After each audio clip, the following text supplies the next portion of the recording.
Napansin mo ba na kapag nagta-type ka sa Messenger, iba-iba ang lumalabas na words? Nakakainis, 'di ba? Huwag kang mag-alala, ituturo ko sa'yo kung paano ito aayusin. Ngayon, open lang natin ang Messenger app at i-login po natin ang ating account. Hanap lang tayo dito guys ng chat. Halimbawa guys, ito, tap lang natin. Tap message. Tap settings. At dito guys, may makikita kayo dito na text correction.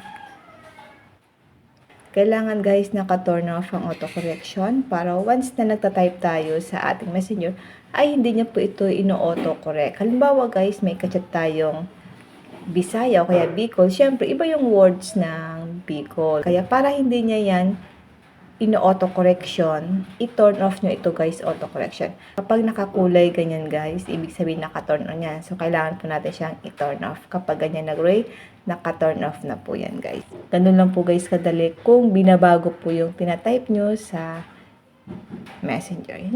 Yun lang guys, sana po may natutunan kayo sa ating video. Huwag nyo lang po kalimutan na i-follow ako at i-share ang ating video para malaman din po ng iba kung paano po natin ito turn off ang auto corrections para hindi po binabago ang tinatype natin.